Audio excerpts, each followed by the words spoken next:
কৃষ্ণ কৃষ্ণ কৃষ্ণ জয় গুৰু শংকৰ ভক্তিভাজন বামবান্ধৱ আইমাতৃ সমস্ত যুৱক যুৱতীসকল, আমি যে পানী ফিল্টাৰ কৰি খাওঁ, আমি দেহটোক ৰক্ষা কৰিবৰ বাবে খাওঁ, নহয় জানো? ঠিক তেনেদৰে আমি মনটোকো ফিল্টাৰ কৰাৰ প্ৰয়োজন আছে। এই মনটোক ফিল্টাৰ কৰিবৰ বাবে এটি ব্যৱস্থা মহাপুৰুষ শ্ৰীমন্ত শংকৰদেৱ গুৰুজনাই আমাক দি থৈ গৈছে। এই ব্যৱস্থাটো কি শুনোচোন আহক আমি।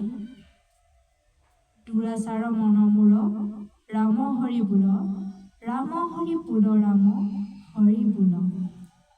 কৃষ্ণৰ চৰণে হৈবে যিমতে ভকতি, শুনা সাৱধানে তাক স্থিৰ কৰি মতি।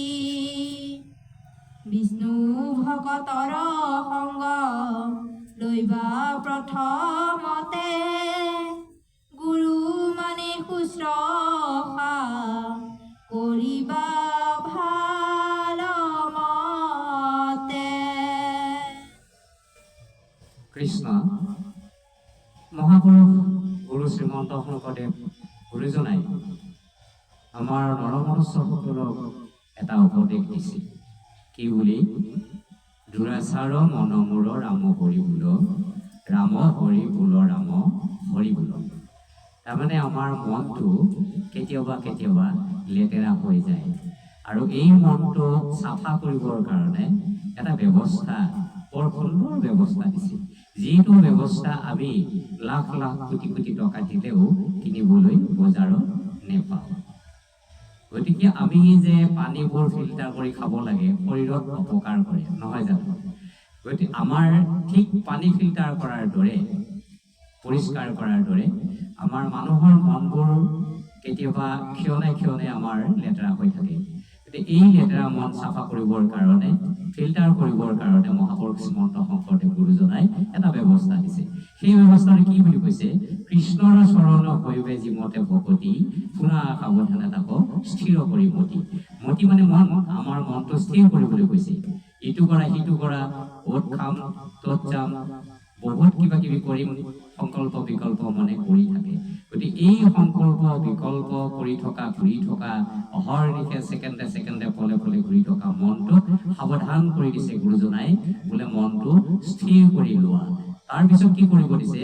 বিষ্ণু ভকতৰ সংগ লৈবা প্ৰথমত, গুৰু মানি শুশ্ৰূষা কৰিবা ভালমত। এইটো এটা ব্যৱস্থা দিছে। তাৰমানে আমাৰ গুৰু ভকতৰ ওচৰত গ'লে কি হয়? আমাৰ মনটো সদায় পৰিষ্কাৰ হয়। পৰিষ্কাৰ হোৱাৰ কাৰণটো কি? ফিল্টাৰ হোৱাৰ কাৰণটো কি? বোলে কৃষ্ণৰ কথা তাত শুনিবলৈ পাম। গুৰুজনাই ইমান সুন্দৰ এটা ব্যৱস্থা দিছে। গতিকে আমি কথাখিনি অকণমান গুৰুত্ব দিবৰ কাৰণে আমি সমস্ত মানৱ জাতি বা বান্ধৱ আইমাতৃ সমস্ত বন্ধু বান্ধৱী সমস্তক আমি সেৱা জনাইছোঁ। এই গুৰুজনাৰ যি বাণী, এই বাণী আমি শ্ৰৱণ কীৰ্তন কৰি আমাৰ মনটো পৰিষ্কাৰ কৰি ৰখাৰ এটা ব্যৱস্থা যেন আমি কৰোঁ। কৃষ্ণ লয়াই উপদেশ মাধৱ বকয়াৰাধিবা, যতে সুকৃতি মানে কৃষ্ণতে অৰ্পিবা। কৃষ্ণ কথা শ্ৰৱণত শুদ্ধ হৈব মন, সৰ্বদায় কৰিবা কৃষ্ণৰ কীৰ্তন।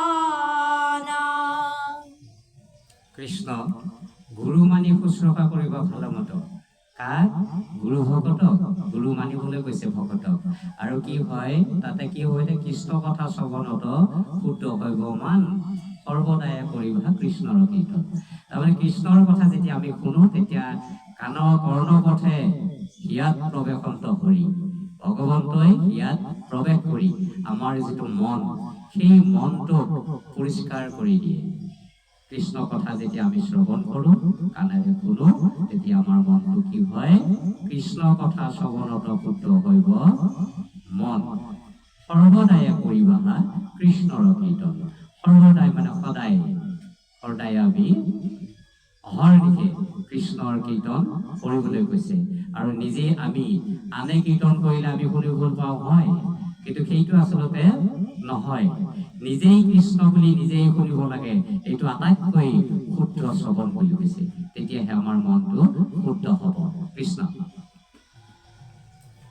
কৃষ্ণৰ চৰণ চিন্তি বেক হৃদয়ক আচন্ত ঈশ্বৰ হৰি সমস্তে ভূত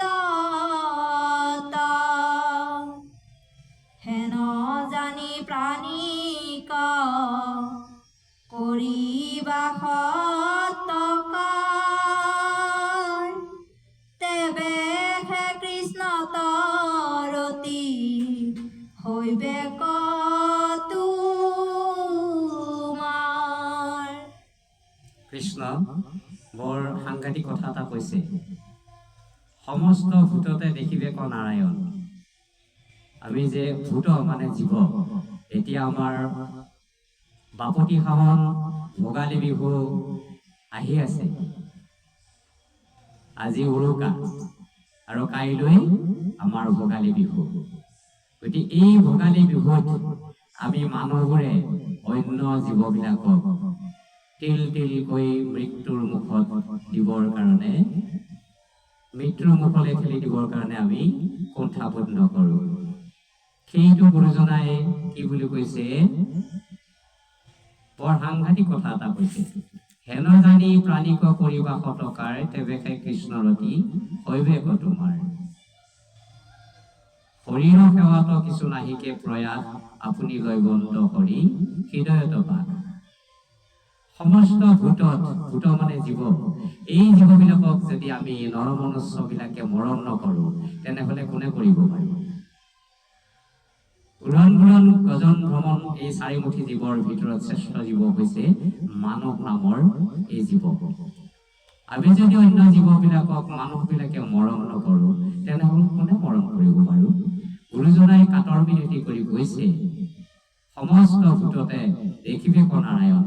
নাৰায়ণ মানে কোন? সেইজন পৰম ব্ৰহ্ম, পৰমেশ্বৰ, পৰমাত্মা, ভগৱান জীৱবিলাকত জীৱৰূপে, জীৱাত্মা ৰূপে দেহবিলাকত সোমাই থাকে। তেনেহ'লে আপুনি নৈবন্ত কৰি হৃদয়ত বাস। ভগৱান বাস মানে হ'ল, আমি যেনে বাসগৃহ বুলি কৈছোঁ, আমি এখন ঘৰ পাতি আছোঁ, আমাৰ শৰীৰটো এখন গৃহ বুলি কৈছে। এইটো শৰীৰ গৃহ, আৰু এই গৃহত কৃষ্ণই বাসা লয়। গতিকে আমি যদি মনটো লেতেৰা কৰোঁ, আমাৰ ইন্দ্ৰিয়বৰ্গ যদি লেতেৰা হৈ থাকে, তেনেহ'লে মন বুদ্ধি চিত্ত অহংকাৰ যদি আমাৰ পৰিষ্কাৰ হৈ নাথাকে, তেনেহ'লে আমাৰ দেহটো মনটো ঠিকে থাকিবনে বাৰু? আৰু এই বাসগৃহত কৃষ্ণ সোমাই থাকিব নেকি বাৰু? নাথাকে। গতিকে আমি কাতৰে মিনতি কৰিছোঁ। গুৰুজনাই সম্বোধন জনাই কৈছে নৰমনুষ্যসকলক, বোলে হে নৰমনুষ্যসকল, সমস্ত ভূততে মই বিয়পি আছোঁ, ভগৱন্ত বিয়পি আছে। গতিকে আমি আহকচোন সকলোৱে জীৱক মৰম কৰোঁ। গুৰুজনাই কাতৰ মিনতি কৰি কৈছে। কৃষ্ণ আপুনি জীৱৰ সাক্ষী কৃষ্ণ কৃপাময় তাংক এৰি সামান্যক সেৱে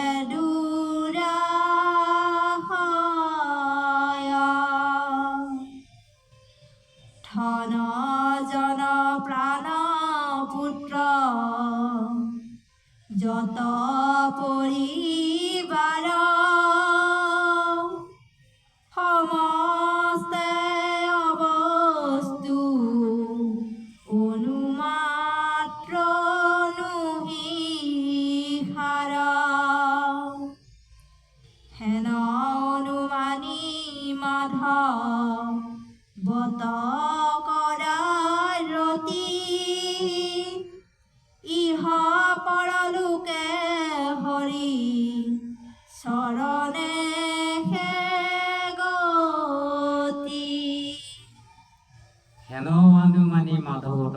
অতি ইহ পৰলোকে হৰিচৰণকে গতি ধন জন পুত্ৰ ভাষা এইবিলাক অসাৰ বুলি কৈছে গুৰুজনাই। এইটো সাৰ বস্তু নহয়। তেনে সাৰ বস্তু কি হয় বাৰু? আমাৰ যিটো জীৱাত্মা, এই জীৱাত্মাটো সাৰ হয়, আৰু এইটোত আমাৰ অধিকাৰ নাই। পৰম ব্ৰহ্ম কৃষ্ণই এই শৰীৰৰ পৰা উলিয়াই লৈ যাব সময় হলে। এতেকে আমি কৃষ্ণক হেন অনুমানি মাধৱত কৰাৰ অতি ইহ পৰলোকে হৰি চৰণকে গতি। গতিকে আমাৰ হৰি চৰণত এই জীৱটোৰ গতি বুলি কৈছে। গতি মানে যোৱা, ভগৱন্তৰ চৰণলৈকে যাব আমি চেষ্টা কৰিব লাগিব। চেষ্টা অবিহনে একোৱেই নহয়। গতিকে আমি আহকচোন সকলো মানৱ জাতিয়ে আমাৰ এই জীৱাত্মাক শুদ্ধ কৰিবলৈ, পৰিষ্কাৰ কৰিবলৈ, মন ফিল্টাৰ মনেৰে পৰম ব্ৰহ্ম কৃষ্ণক আৰাধনা কৰিবলৈ আমি চেষ্টা কৰো। কৃষ্ণ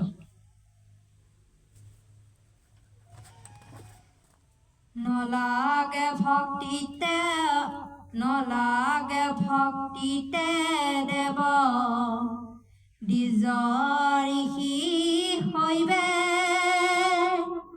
নলাগে সমৃত শাস্ত্ৰ বিস্তৰ জানিবে, তপ জপ যজ্ঞ দান হবে বিড়ম্বন, কেৱল ভক্তিতে তুষ্ট কুন্ত নাৰায়ণ। কৃষ্ণ তপ জপ যজ্ঞ দান হবে বিড়ম্বন, কেৱলে ভক্তিত তুষ্ট কুন্ত নাৰায়ণ। আমি কথাখিনি জানিব লাগিব। গুৰুজনাই ইমান সুন্দৰকে কৈছে যে ভগৱন্তক পাবলৈ হলে তপ জপ যজ্ঞ দান এতিয়া কলিৰ যুগত আমি কৰিব নালাগে। সত্যত এটা দাপৰ কলি, এই কলিৰ যুগত আমি এক কৃষ্ণবাদী হৈ পৰম ব্ৰহ্ম কৃষ্ণক আৰাধনা কৰিলেই সত্যত এটা দাপৰ, এই তিনি যুগত যি ফল পোৱা হৈছিলে, কলি যুগত এক কৃষ্ণবাদী হৈ পৰম ব্ৰহ্ম কৃষ্ণৰ গুণানুকীৰ্তন কৰিলেই আমি সেই ফল লাভ কৰিব পাৰিম বুলি মহাপুৰুষ গুৰুজনাই কৈছে। এতেকে আমি মানুহবিলাকে এই গুৰুজনাৰ বাণীবিলাকত অকণমান গুৰুত্ব দিব লাগিব। আমি গুৰুত্ব সহকাৰে শুনিব লাগিব আৰু মানিব লাগিব।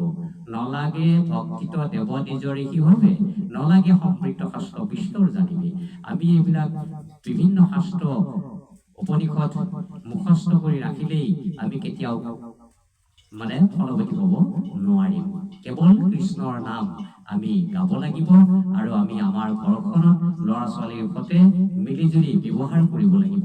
তেতিয়াহে আমি কৃষ্ণৰ কীৰ্তন কৰাৰ অৰ্থ থাকিব। কৃষ্ণ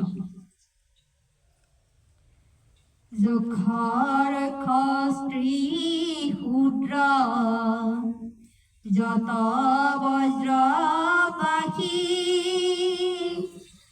পক্ষী মৃগু বিষ্ণু ভৈল কৃষ্ণ কয়ু পাখি,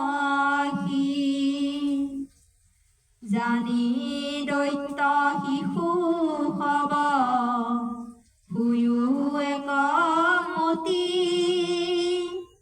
হৰিত কৰিও হবে একান্ত ভকতি। কৃষ্ণ কি বুলি কৈছে? জানি দৈত্য শিশু হব হৈও একমতি, হৰিত কৰিও হবে একান্ত ভকতি। যক্ষ ৰক্ষ স্ত্ৰী ক্ষুদ্ৰ যত বজবাসী, পক্ষী মৃগু বিষ্ণু ভৈলা কৃষ্ণ কৌপাখী। পক্ষী মানে হল যিবিলাক উৰি ফুৰে, তাক পক্ষী বুলি কৈছে। আৰু সেই পক্ষীবিলাকেও কৃষ্ণক উপাসনা কৰে বুলি কৈছে। মৃগু মানে হল মৃগ পশু, আৰু মৃগ পশুটোৱেও সেই বনত কৃষ্ণক আৰাধনা কৰিব, চিন্তা কৰিব পাৰে বুলি কৈছে। যদিও বা জ্ঞান শূন্য, তথাপিও কৃষ্ণক ভজনা কৰি সিহঁতে গতি পায় বুলি কৈছে। তেনেহলে আহকচোন আমি সৰ্বশ্ৰেষ্ঠ মানুহ, এই সৰ্বশ্ৰেষ্ঠ মানুহ হৈ আমাৰ গুণ গৰিমা যথেষ্টখিনি আছে, জ্ঞান আছে, বিজ্ঞান আছে, তদং আছে, ৰহস্য আছে। এইবিলাক থাকিও আমি পশু পদম হ'ব নালাগে। গুৰুজনাই সেইকাৰণে কৈছে হৰি কীৰ্তনত নকৰে ৰতি, পশুটো অধম সিটো কুমতি। যদি কৃষ্ণৰ চৰণত আমি ৰতি নকৰো, আমি যদি ৰমণ নকৰো, বা আমাৰ যদি মন কৃষ্ণৰ চৰণত কৃষ্ণৰ কীৰ্তনত নিদিওঁ তেনেহ'লে আমাৰ কেতিয়াও মন ফিল্টাৰ নহ'ব বা পৰিষ্কাৰ নহ'ব। জীৱসকলক আমি কৃষ্ণৰ মানে একোটা অংশ বুলি আমি নাজানিম। সেইকাৰণে গুৰুজনাই কাটৰ মিলনি কৰি আমাক কথাখিনি বুজাবলৈ গৈছে কীৰ্তনৰ যোগেৰে। কৃষ্ণ এহি মাত্ৰ পুৰুষাৰ্থ পুৰুষৰ শ্ৰৱণ কীৰ্তন কৰি বেক নিৰন্তৰ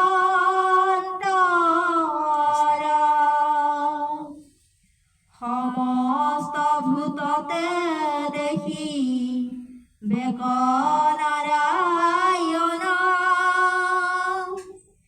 আতপৰে অনধৰ্ম হবে বিড়ম্বনা।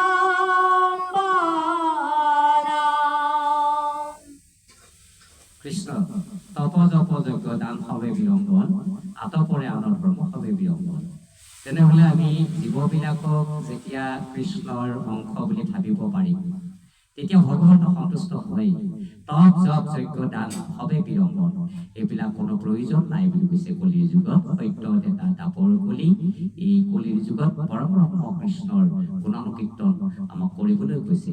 গুৰুজনাই ৰিঙিয়াই কোৱা স্বত্তেও আমি এইবিলাক সকলো মানুহে এই কীৰ্তন ভাগ আমিতো কেতিয়াও নুশুনাকে থকা নাই, কীৰ্তন ভাগ কোনেও পাঠ নকৰাকৈ থকা নাই। মানুহৰ জীৱনত প্ৰথম যেতিয়া শিশু এটি জন্ম হয় তেতিয়া আমি এই কীৰ্তনখন ব্যৱহাৰ কৰোঁ। আকৌ যেতিয়া মানুহৰ মৃত্যু হয় তেতিয়া আকৌ এই কীৰ্তন ভাগি আমি ব্যৱহাৰ কৰোঁ। এই মাজৰ ছোৱাত আমি মানুহবিলাকে কীৰ্তনখনক বৰ বেছি গুৰুত্ব দিয়া নহয়।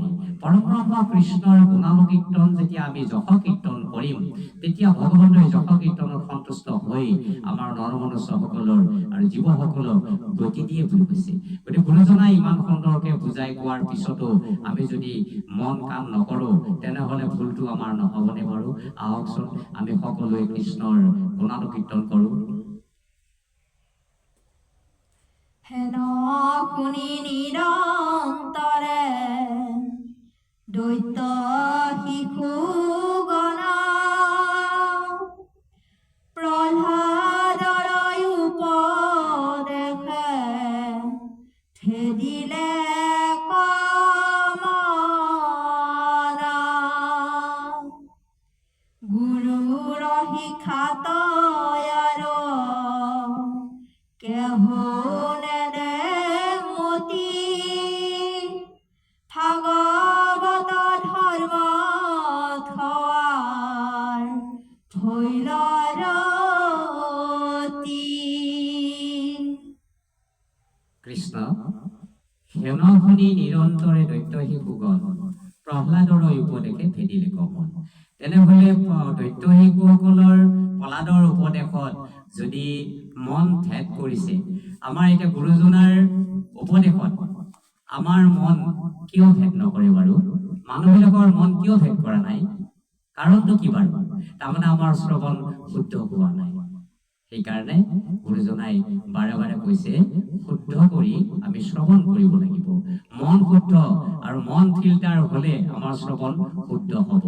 পানী যেনেকৈ আমি ফিল্টাৰ কৰি খালে আমাৰ শৰীৰত উপকাৰ সাধন কৰে, ঠিক তেনেধৰণে আমাৰ এই যে ইন্দ্ৰিয় বৰ্গৰ ভিতৰত দশ ইন্দ্ৰিয়ৰ ভিতৰত অধিষ্ঠাতা একাদশ ইন্দ্ৰিয় মন, এই মন যেতিয়া আমাৰ চাফা হ'ব, ফিল্টাৰ হৈ থাকিব, ফিল্টাৰ হৈ থকা চাফা হৈ থকা এটা মনে গোটেই পৃথিৱীখন চাফা কৰি দিব পাৰে। গুৰুজনাই সেইকাৰণে এই ব্যৱস্থাটো আমাক মানক বিশেষতভাৱে মনুষ্যসকলক বুজাই গৈছে যে দুৰাচাৰ মন মূল ৰাম হৰি বোল, ৰাম হৰি বোল, ৰাম হৰি বোল। কেৱল ৰাম ৰাম ৰাম ৰাম ৰাম, ৰামৰ নামে মৰ নামৰে পাপ কতকৰে ক্ষয়। যিমান পাপ আছে আমাৰ হৃদয়ত, আমাৰ শৰীৰত, সমস্ত পাপ ক্ষয় কৰিব পাৰে এক কৃষ্ণৰ নামে।